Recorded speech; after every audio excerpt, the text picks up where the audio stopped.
Comme je vous l'ai expliqué dans le premier épisode, les détails sont extrêmement importants pour authentifier un texte ou un récit. Aujourd'hui, je vous propose d'en examiner deux. Le premier concerne Ponce Pilate, un personnage célèbre du Nouveau Testament, et le second se limite au titre d'un fonctionnaire qui n'apparaît que dans un seul passage de la Bible, dans le récit d'un voyage missionnaire de l'apôtre Paul.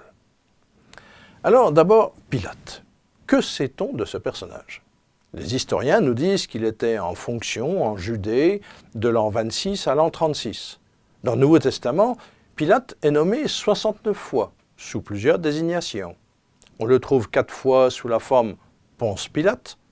Matthieu et Luc lui ajoutent encore chacun une seule fois le titre grec de hégémon, qui est un terme assez général qu'on peut traduire par dirigeant ou gouverneur.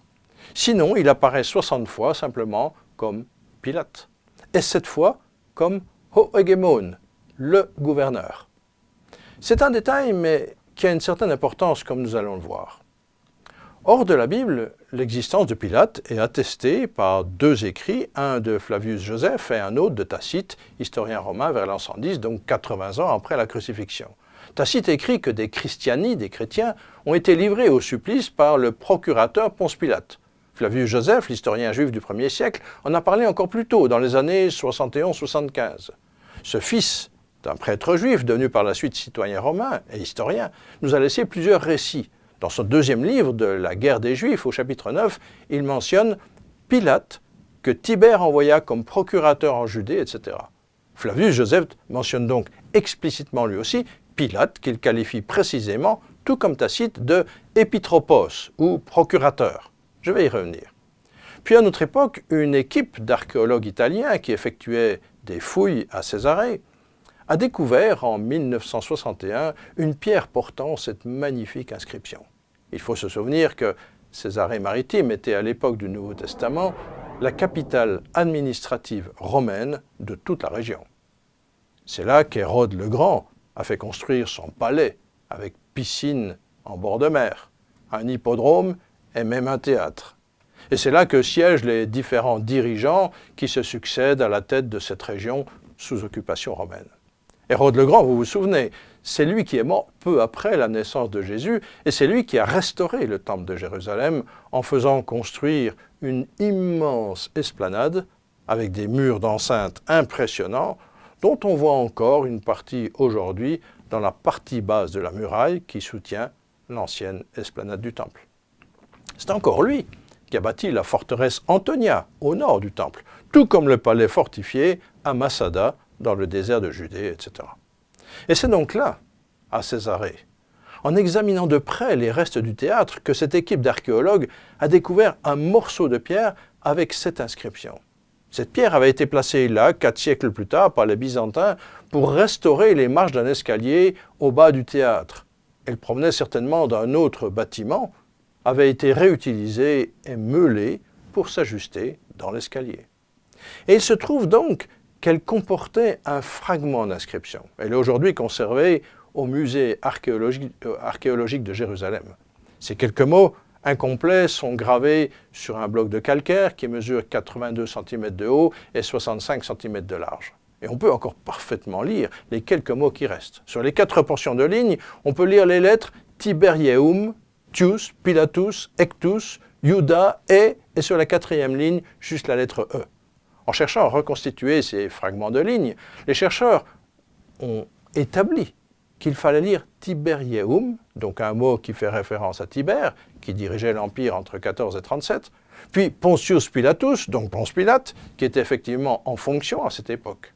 Nous avons donc une attestation archéologique de la réalité historique de Ponce Pilate, associée à une mention de Tibère, qui était effectivement l'empereur romain à l'époque de la mort de Jésus. Et à la 3e ligne, on trouve Praefectus Iudaeae, c'est-à-dire préfet de Judée, le titre romain donné à Pontius Pilatus, Ponce Pilate. Si on s'intéresse au titre donné à Pilate, on constate qu'on a au final 3 termes différents. L'Évangile donne à Ponce Pilate un terme général, hégémon, qu'on peut traduire par gouverneur, alors que Flavius Joseph, qui écrit 40 ans plus tard, utilise un terme grec très précis, épitropos, procurateur. Et enfin, l'inscription en latin retrouvée à Césarée utilise le terme romain praefectus ou préfet. Concernant Luc, l'auteur de l'Évangile, cela pourrait paraître surprenant parce qu'en général, il est très précis et il utilise des libellés exacts. Pourtant, il n'a pas utilisé le terme grec de procurateur, alors que cette fonction existait déjà à son époque. Ce détail a intrigué bien des chercheurs. Y aurait-il une explication? Oui, il y en a une. Elle est même très intéressante. À l'époque où Jésus est mis à mort suite à la décision de Pilate, le titre de procurateur, épitropos en grec, existe effectivement, mais il ne correspond pas à la fonction qu'occupe alors Pilate. À l'époque, le procurateur était juste un fonctionnaire de Rome qui appartenait à l'ordre des chevaliers, mais qui avait des pouvoirs assez limités. Il était envoyé par Rome avec une mission précise, par exemple, pour administrer une propriété. Mais il n'avait pas de pouvoir judiciaire. Cela signifie qu'il ne pouvait pas décider, par exemple, de la peine capitale d'un condamné. Or, Pilate, lui, avait reçu ce pouvoir de prononcer la peine capitale, puisque c'est à lui que revient en définitive la décision de mettre à mort Jésus. Donc quand Luc, tout comme Matthieu, n'utilise pas le terme de procurateur, épitropos, mais le terme général de gouverneur, hégémone, ils ont parfaitement raison. Plus tard, en 41, l'Empire romain change de dirigeant et c'est Claude qui devient empereur. Et ce n'est qu'à cette époque que Claude va étendre le pouvoir du procurateur et lui conférer, entre autres, le pouvoir judiciaire. C'est ce qui explique que lorsque l'historien Flavius Joseph parle de Pilate environ 45 ans plus tard, il le désigne comme procurateur, parce qu'à l'époque où Joseph écrit, ce titre correspond effectivement à la fonction qu'avait Pilate à l'époque de Jésus. Si je résume, nous avons donc plusieurs éléments. Une inscription, qui constitue une preuve archéologique de la réalité historique de Ponce Pilate, à l'époque où Tibère était effectivement empereur de Rome, et deux, une nouvelle confirmation de la précision des récits de Luc, auteur de l'Évangile et du livre des Actes, et troisièmement, un indice supplémentaire qui confirme que les évangiles ont été rédigés peu de temps après les fêtes, et non des siècles plus tard, comme on essaie de nous le faire croire aujourd'hui.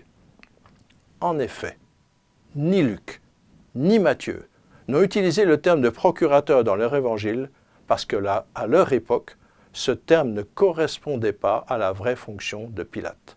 Alors que s'ils avaient rédigé leur évangile 50 ans plus tard, à l'époque de Joseph, ou encore plus tard à l'époque de Tacite, ils auraient utilisé le terme de procurateur, ce qu'ils n'ont justement pas fait. Intéressant, non? Le second détail que je vous propose d'examiner est en rapport avec le deuxième voyage missionnaire de Paul, alors qu'il se trouve à Thessalonique, ancêtre de la ville grecque actuelle de Salonique et capitale de la province romaine de Macédoine à l'époque. Le récit de son passage à Thessalonique nous plonge dans le quotidien bouillonnant de ce missionnaire hors pair. Lorsque Paul passe quelque part, en général toute la contrée est secouée et on ne parle plus que de cela. Paul ne cesse de parler aux uns et aux autres de la résurrection de Jésus, du royaume de Dieu, de la foi, du jugement à venir et du salut éternel. Et justement, ici, chez les Thessaloniciens, une fois de plus, son message a touché au cœur pas mal de monde. Et comme un peu partout, il a aussi suscité des réactions plutôt virulentes de ceux qui le rejetaient.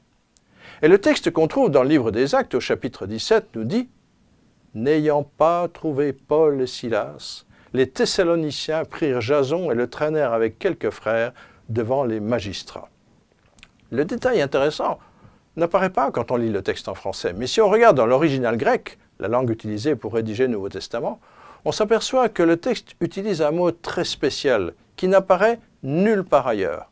Le texte dit « Ils traînèrent Jason devant les politarques », politarkès en grec. Ce terme, qui n'apparaît qu'ici dans tout le Nouveau Testament, a tout de suite paru suspect à ceux qui cherchaient à prendre la Bible en défaut, évidemment. Pour eux, Luc avait certainement commis une erreur, ou pire, il avait purement et simplement inventé un nouveau mot.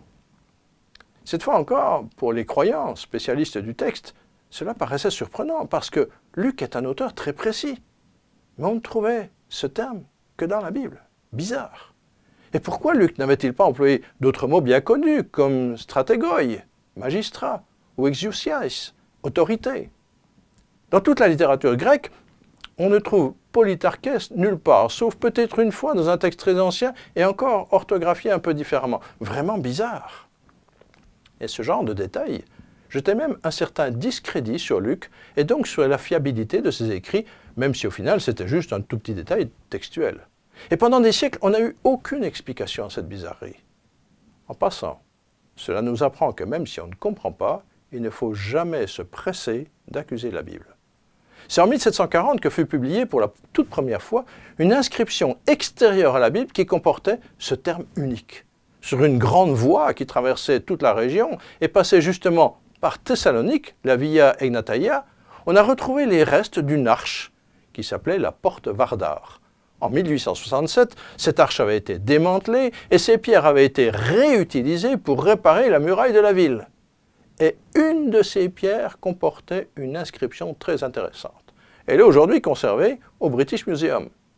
Cette inscription, datée de l'époque romaine, disait « Étant Polytarque, Sosipater, fils de Cléopâtre, et Lucius Pontius Secundus, Publius Flavius, Sabinus, Démétrius, etc. » On avait tout à coup l'attestation certaine de l'existence de ces mystérieux Polytarques mentionnés seulement par Luc. 2 siècles plus tard, en 1962, Karl Schuller publia finalement une liste de 32 inscriptions qui comportaient tout le terme de Polytarque. Les 2 tiers venaient d'ailleurs de la ville de Thessalonique et au moins 3 d'entre elles remontaient au 1er siècle de notre ère. Cette fois encore, un petit détail apparemment sans importance démontre 2 vérités capitales. La première, c'est qu'il fallait obligatoirement avoir été sur les lieux à cette époque-là pour simplement mentionner d'une façon totalement anecdotique, un détail mineur par rapport au contenu du récit. Aucun faussaire qui aurait inventé ce récit ailleurs et à une autre époque n'aurait pu mentionner ce détail a priori complètement insignifiant, mais qui révèle l'absolue authenticité de ce récit.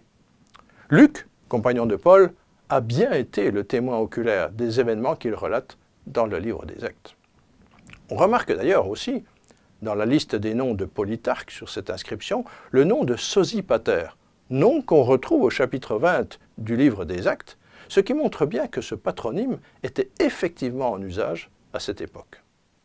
Et la seconde leçon, c'est évidemment l'extrême précision des récits de Luc. Et pour nous, c'est évidemment capital d'avoir un auteur qui nous relate avec précision ce qui s'est exactement produit, comme par exemple la croissance fulgurante et miraculeuse de l'Église primitive. En conclusion, j'aimerais ajouter un mot concernant William Ramsay, un archéologue réputé du XIXe siècle, qui est devenu un grand spécialiste du Nouveau Testament. William Ramsay avait été instruit dans la droite ligne de l'école de Tübingen. C'était un courant de pensée qui avait développé ce qu'on a surnommé la critique radicale, c'est-à-dire un courant théologique qui avait complètement rejeté l'historicité du Nouveau Testament. On est alors en 1881, lorsque Ramsay passe 2 années en Grèce et en Turquie et qu'il examine les sites indiqués dans le Nouveau Testament. Ce voyage l'amène alors à une profonde prise de conscience. Il conduit à prendre une position radicalement opposée à l'enseignement qu'il a reçu. Il a retrouvé les lieux cités dans le livre des Actes et dont on avait perdu toute trace. Et il est devenu alors le grand spécialiste des localités visitées autrefois par l'apôtre Paul lors de ses voyages missionnaires. Et cet archéologue réputé, spécialiste de l'Asie mineure et du livre des Actes, a fait la déclaration suivante : « Vous devriez placer les paroles de Luc au-dessus de celles de n'importe quel autre historien. » À méditer. J'arrête ici pour aujourd'hui et je vous laisse y réfléchir.